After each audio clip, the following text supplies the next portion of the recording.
I felt thin as death. I've been living on an endless supply of week-old donuts. They were fuel for this crazy furnace inside my head. I couldn't remember when I had last seen the sun. I was on a permanent graveyard shift. When the darkness fell, New York City became something else, any old Sinatra song notwithstanding. Bad things happened in the night, on the streets of that other city, Noir York City. I was in an all-night diner, downing cup after cup of coffee that tasted like engine oil, when a new message from BB got me back on the killer track. What the hell happened at Roscoe Street? Maxie, I'm going out on a limb here. We need to talk this through, come up with a plan. 2:30 a.m., the Choir Communications Garage. The more I thought about Alex's murder and the frame-up, the more it felt like an inside job. I should have seen it coming. BB had sold me out, and now he wanted to finish what he'd started. The garage was dead. BB showed up in his tailor-made suit, gold watch, and cufflinks to match, all way beyond a cop's pay. Maxie. Oozing suave charm, he was guilty as hell. What the hell does BB stand for anyway? Backstabbing bastard? Come on, don't be like that. Have a cigar. I don't smoke. Maxie, you have no idea how big this is. It's huge. You have no idea. I think I do. You're a bribe-taking bent cop who sold out his partner. Those mobsters in the subway were a dead giveaway. Hard to miss. Bet it was exactly like this with Alex. Up close and personal. You can't win this one, Max. No, but I can make damn sure none of you do either. BB turned out to be another cardboard cutout bad guy.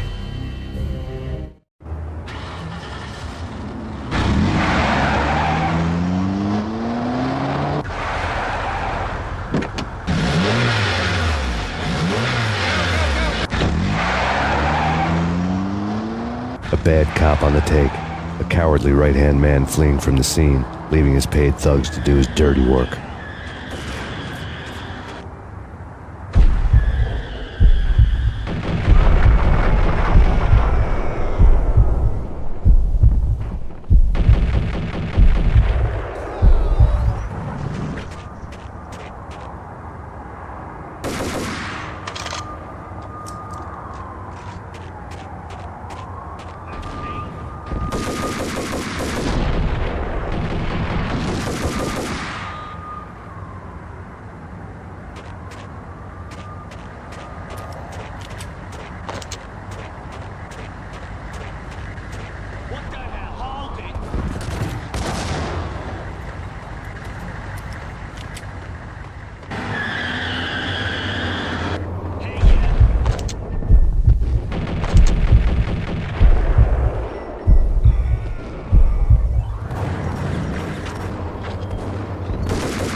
reports of a fire at the Punchinello Manor in Westchester.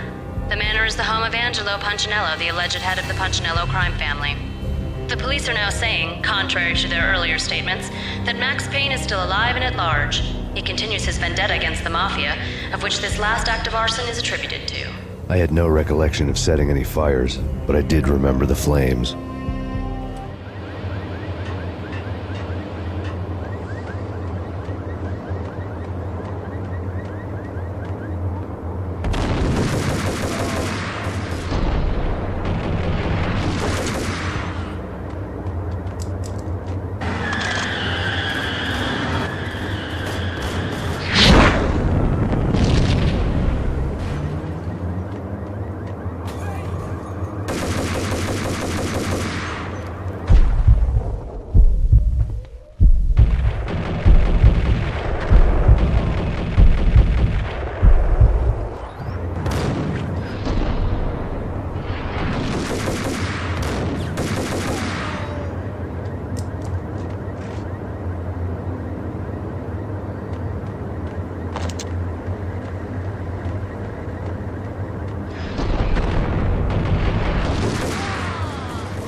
See the inevitable, refuse to do the smart thing.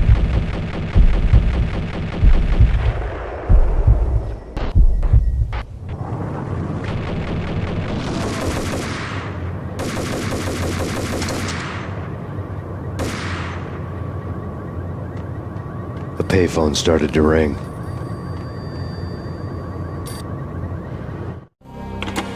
Yeah, Max Payne, whatever does it for you. this is Alfred Woden. I can give you the name of your enemy. Come to the Asgard building presently. We are expecting you.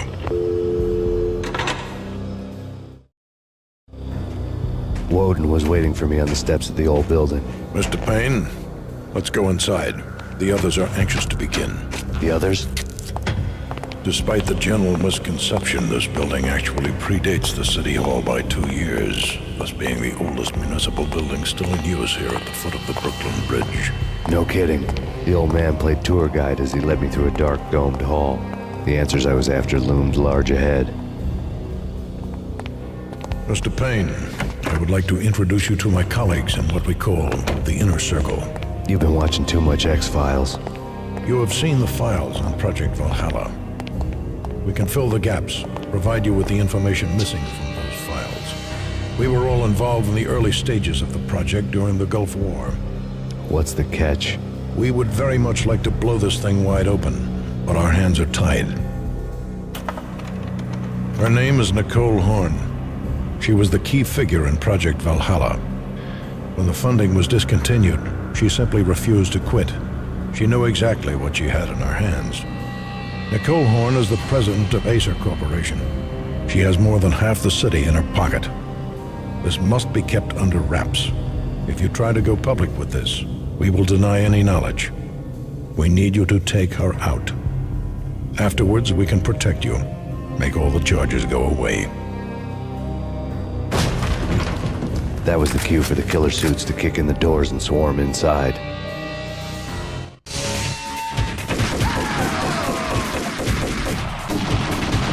It was an impressive floor show, but I decided to leave early anyway. It was only a one-story fall. Lucky me.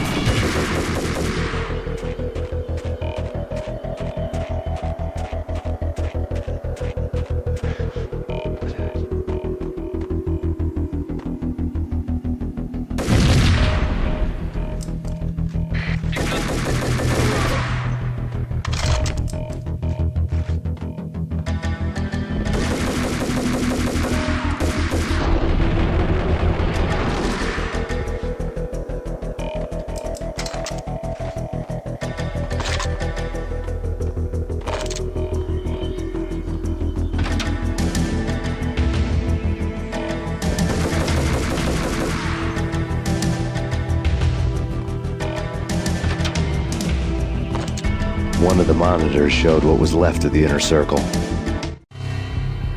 On screen, the so-called corpse of Alfred Woden stood up, miraculously waking from his dirt nap, looking smug among his dead pals. In the land of the blind, the one-eyed man is king. I didn't know how he'd pulled it off, but it was a pretty slick way to get out of all his promises. Most of what he had said fit too well to be a load of crap.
What is your answer to those saying that he is actually providing a service long overdue to the city? This crusade nonsense has gone too far. He's out of control. It must stop. He will be stopped. That was Deputy Chief Jim Bravura from the New York City Police Department.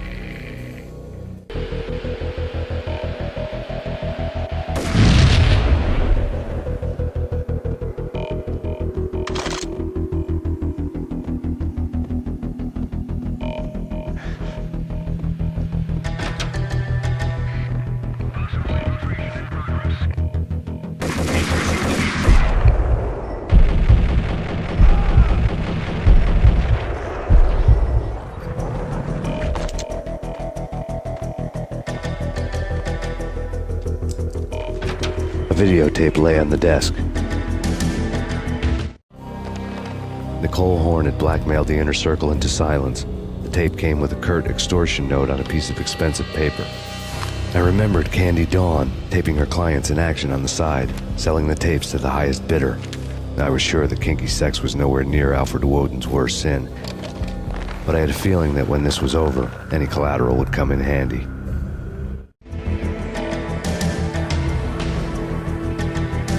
Woden had left me a present. Woden had taken care of my mission preps with military precision. The critical areas in the Acer Corporation headquarters blueprints were circled in red. The president's office was at the top of the building, right below her penthouse suite. The elevators were controlled by a security computer, part of the mainframe located underground below the building. The high-rise was sealed as tight as a sci-fi fortress.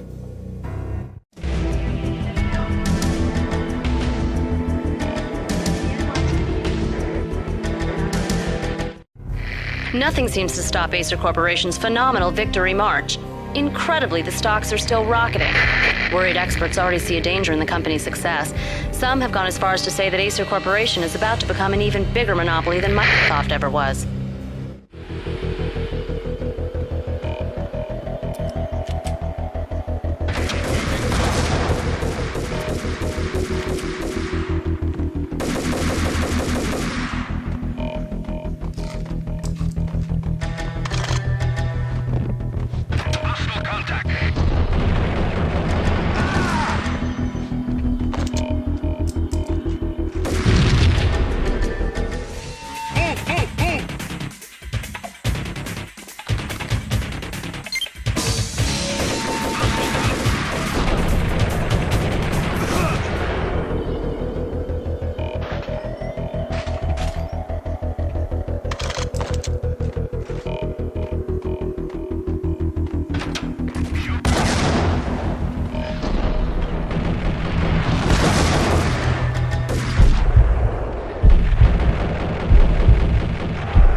I had dreamed of revenge. Those dreams were always nightmares, of coming close and then failing.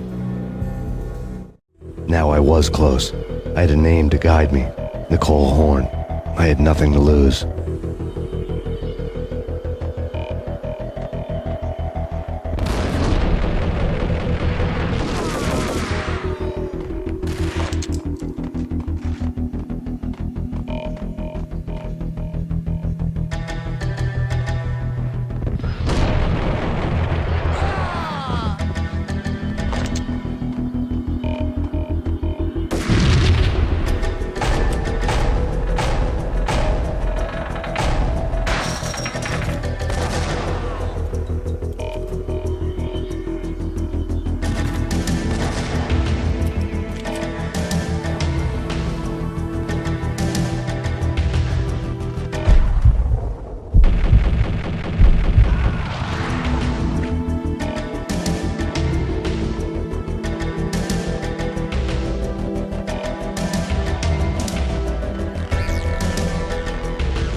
astronomical. Engaging husk.